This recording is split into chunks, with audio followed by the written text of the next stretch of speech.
the salty ocean breeze, heavy clouds, and sharp coral rocks glinting under the harsh tropical sun formed the brutal backdrop of the Pacific theater during World War II.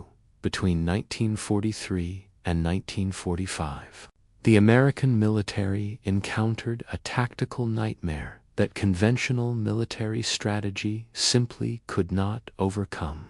The Imperial Japanese Army had converted small, isolated Pacific islands into impenetrable fortress networks filled with underground bunker complexes, pillboxes, machine gun nests, and cave systems constructed from reinforced concrete, thick steel plating, and dense volcanic coral.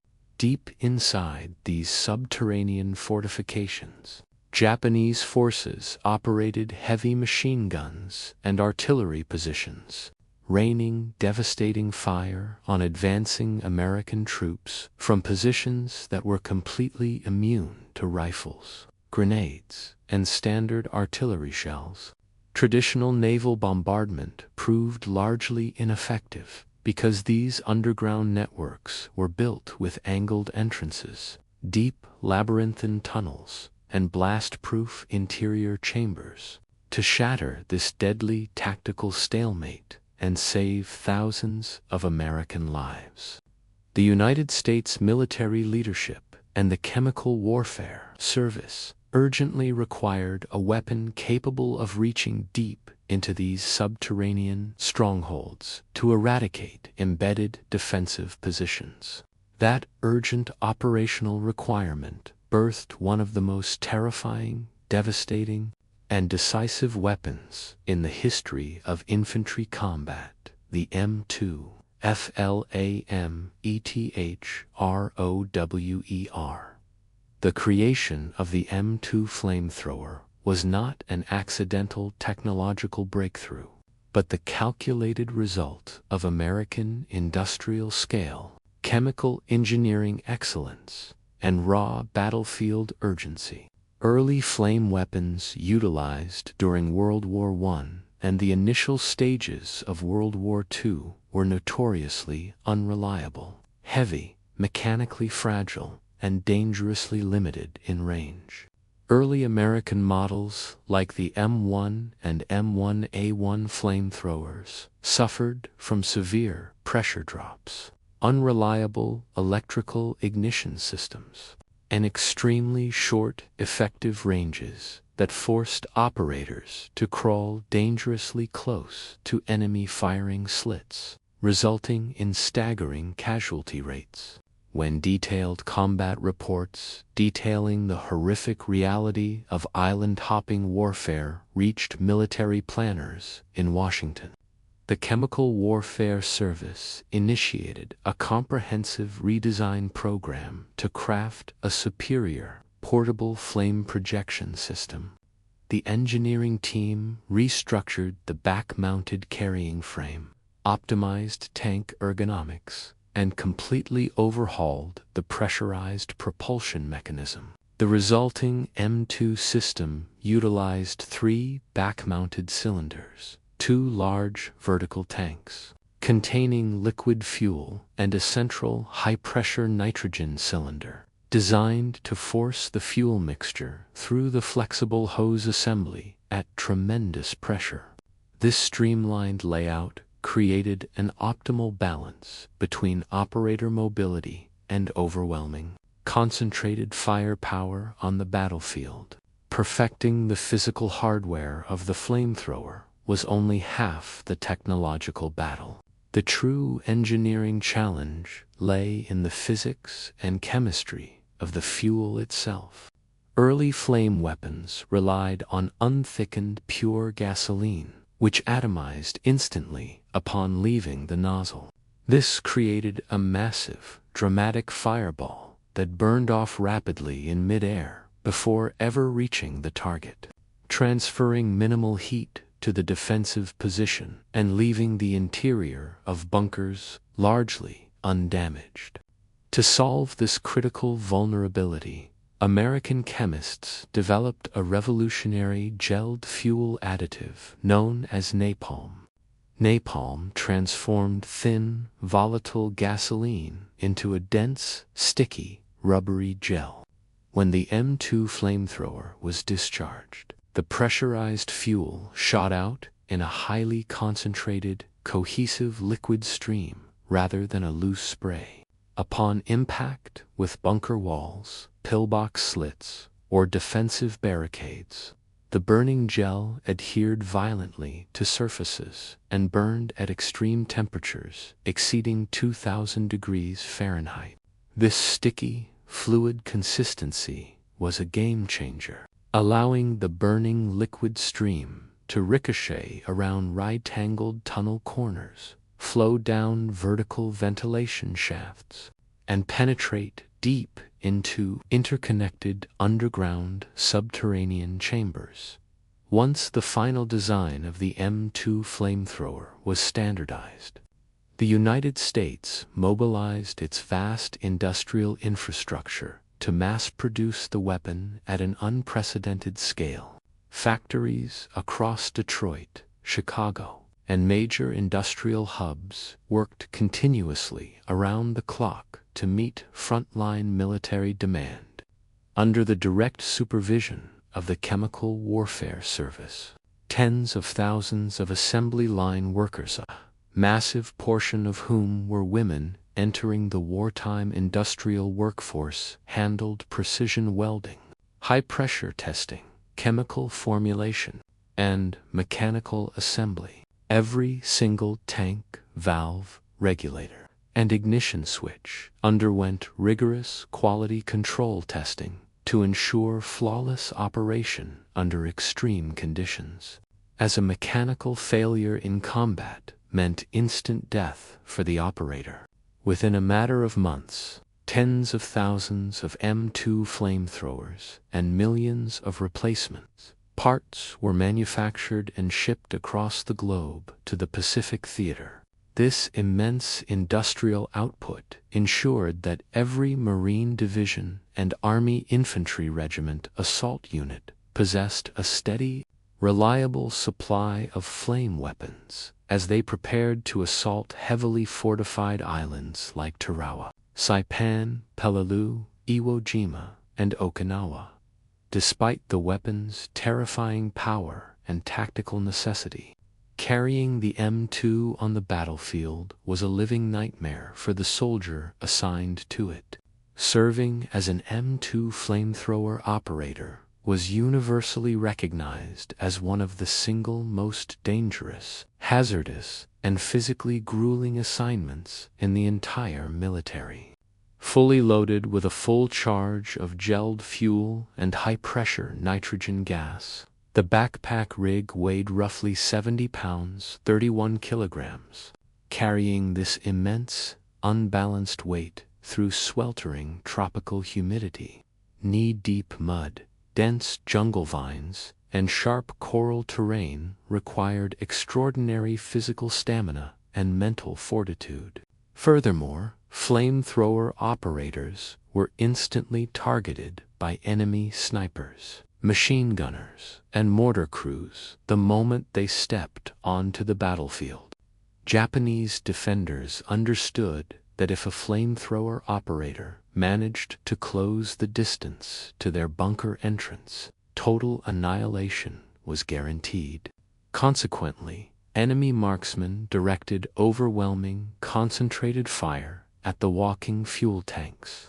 If an armor-piercing bullet or artillery shrapnel managed to puncture the high-pressure nitrogen cylinder or fuel tanks, the resulting catastrophic rupture could engulf the operator and surrounding squad members in an instant. Inescapable inferno. Despite these terrifying odds, thousands of young American servicemen volunteered and stepped forward to carry out these vital assault missions. On a tactical level, an M2 flamethrower operator never acted as a lone warrior. They functioned as the tip of the spear within a highly coordinated, specialized infantry assault team, When a Marine or Army platoon targeted a reinforced concrete bunker, riflemen and Browning automatic riflemen first laid down relentless, blinding suppressive fire to force enemy gunners away from their narrow firing ports.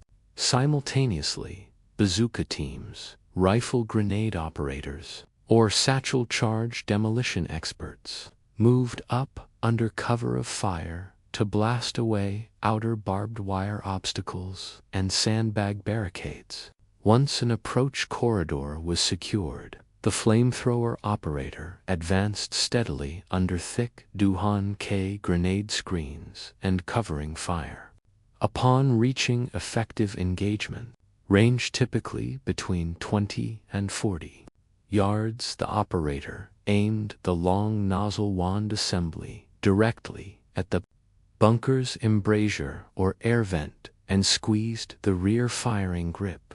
The specialized ignition cylinder ignited the jet, sending a roaring, liquid stream of burning gel deep into the structure, instantly neutralizing the enemy strongpoint and neutralizing all defensive fire. The true lethality of the M2 Flamethrower extended far beyond the visible flames. Direct physical thermal burns and immediate impact.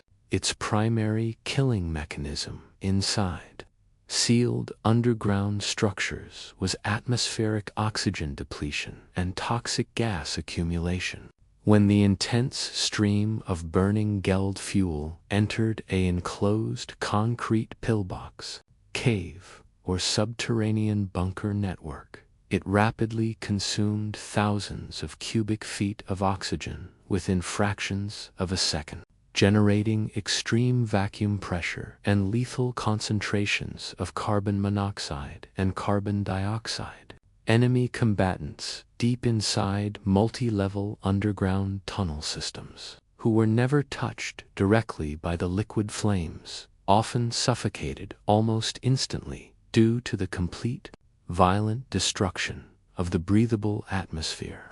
This brutal physical reality defined the final violent years of the Pacific War, where Imperial Japanese military doctrine strictly forbade surrender, leaving American forces with no practical military alternative but to systematically incinerate or suffocate defensive strongholds to prevent catastrophic infantry casualties during island assaults.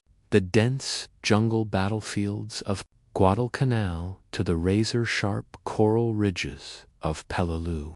The Japanese military relied heavily on a sophisticated defensive doctrine known as defense in depth. Their strategic goal was not necessarily to defeat the invasion forces at the water's edge, but to inflict maximum casualties on American landing forces to wear down Western public resolve and force a negotiated peace. Imperial Japanese Army engineers transformed natural limestone caves, volcanic rock formations, and coral ridges into interconnected underground fortresses, complete with sleeping quarters, central command posts, subterranean hospital bays, and massive ammunition depots, standard naval bombardments, and high-altitude aerial strikes simply bounced off these deep subterranean installations without causing structural damage. When U.S. Marines completed amphibious landings, naval gunfire often appeared to have completely obliterated the island's landscape, only for Japanese defenders to emerge entirely unharmed from their deep tunnel systems the moment landing craft hit the beaches.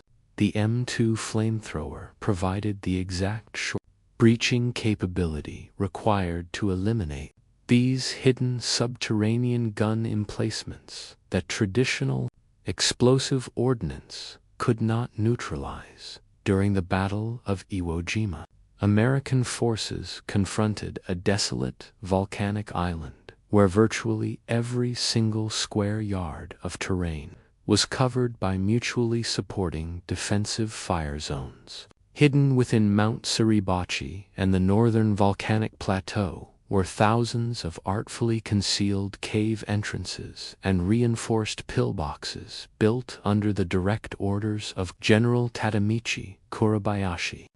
In this hellish landscape, advancing even a few yards across the black ash without flamethrowers was virtually impossible. Marine flamethrower operators crawled flat on their bellies through volcanic ash and crushed rock, shielded only by smoke grenades, satchel charges, and relentless covering rifle fire to reach within striking distance of bunker slits. The M2's concentrated arc of flame reached deep into these positions, filling entire cave systems with blinding heat, black dewon, and expanding gas. These higher-risk assault actions systematically cleared complex strongpoints that had survived days of continuous heavy naval gun bombardment, enabling infantry regiments to secure the island ridge by ridge at tremendous cost. Another critical engineering innovation integrated into the M2 model was its specialized mechanical ignition head, designed specifically to overcome the harsh, unpredictable environmental conditions of the Pacific tropics. Earlier flame weapons utilized fragile spark igniters or exposed ignition matches that frequently failed when exposed to high humidity, torrential jungle rainfall, mud, or saltwater spray, leaving the operator completely defenseless in the middle of an intense firefight. The Chemical Warfare Service solved this operational vulnerability by equipping the tip of the M2 flame wand with a rotating cylinder ignition mechanism carrying 6 waterproof blank .45 caliber ignition cartridges. When the operator squeezed the rear firing handle to release the pressurized liquid fuel, an internal mechanism simultaneously discharged a waterproof blank cartridge, reliably igniting the fuel stream regardless of rain, sea spray, mud, or extreme moisture. This bulletproof mechanical reliability gave operators absolute confidence in their equipment during high-stakes, close-quarters combat operations. The psychological impact of the M2 flamethrower was every bit as profound and overwhelming as its physical destruction on the battlefield. For Japanese defenders trapped inside concrete bunkers or deep limestone caves, the terrifying mechanical roar of the pressurized M2 and the pungent smell of burning gelled fuel signaled inescapable, violent death against which standard cover provided no protection. On numerous documented occasions across various island campaigns, the mere visual sight or sound of an advancing flamethrower team caused defensive fire to cease abruptly as defenders abandoned their firing ports or attempted to retreat deeper into tunnel systems. Conversely, for American infantrymen pinned down on open beaches or exposed coral ridges by heavy machine gun fire, the flamethrower operator was viewed as the ultimate savior. Whenever an advancing rifle company hit an insurmountable concrete pillbox or cave network, the urgent radio transmission across frontline units was always identical. Send up the flame team. This supreme tactical capability came at a heartbreaking, catastrophic physical cost to the men who carried the weapon into combat. Flamethrower operators suffered some of the highest casualty rates among all frontline combat units during the war. Historical combat analysis and wartime field reports indicate that during major amphibious island assaults, an active flamethrower operator's battlefield life expectancy was often measured in mere minutes once their position was exposed to enemy defenders. The sheer physical exhaustion of sprinting and crawling with 70 pounds of awkward gear while under-targeted sniper fire pushed these young men to the absolute limits of human endurance. Yet their incredible courage and selfless execution saved tens of thousands of American riflemen from dying in front of unbreached Japanese concrete bunkers, as capturing those fortresses through traditional frontal infantry assaults alone would have resulted in unimaginable slaughter. The powerful combination of massive American industrial manufacturing, advanced chemical research, and raw frontline heroism pushed the United States toward final victory across the vast Pacific theater. The mass-produced M2 flamethrowers, manufactured in American industrial centers, completely dismantled the elaborate subterranean fortification strategies crafted over years by the Imperial Japanese Army. Every cleared island, neutralized bunker complex, and liberated territory proved how modern chemical technology, industrial scale, and tactical coordination could break an otherwise unwritable military stalemate. The weapon stands as a historical testament to how industrial innovation reshaped infantry doctrine, permanently altering the nature of close-quarters fortification warfare in the final grueling months of the war on Okinawa. As Allied forces closed in on the Japanese home islands, the operational deployment of flamethrower technology expanded even further. The core engineering principles, pressure mechanics, and gelled fuel formulas of the portable M2 were scaled up significantly and mounted onto armored vehicles, giving birth to specialized flame tank variants like the modified M4 Sherman Satan. These armored flame tanks carried hundreds of gallons of gelled napalm and possessed thick steel armor protection, allowing them to suppress and clear massive cave openings, trench lines, and large bunker complexes with complete impunity. Nevertheless, despite the overwhelming power of armored flame tanks, the individual dismounted infantrymen carrying the portable M2 backpack rig remained the ultimate, irreplaceable breaching tool required to scale steep cliffs, negotiate jungle ravines, and clear tight coral crevices where no tank could ever travel. Long after the formal conclusion of World War II, the fundamental design architecture of the M2 flamethrower served as the standard benchmark for global military flame technology for decades. Its iconic three-cylinder configuration, high-pressure nitrogen propulsion system, waterproof mechanical cartridge ignition, and gelled fuel formulations set the gold standard for post-war military engineering and weapons development. The weapon clearly demonstrated how battlefield adaptability, robust industrial logistics, chemical engineering, and infantry tactics intersect during modern total war. The M2 flamethrower systematically shattered the enemy's ultimate defensive doctrine, forged pathways through impossible terrain, saved countless lives, and carved a permanent, indelible mark into the historical record of modern military warfare.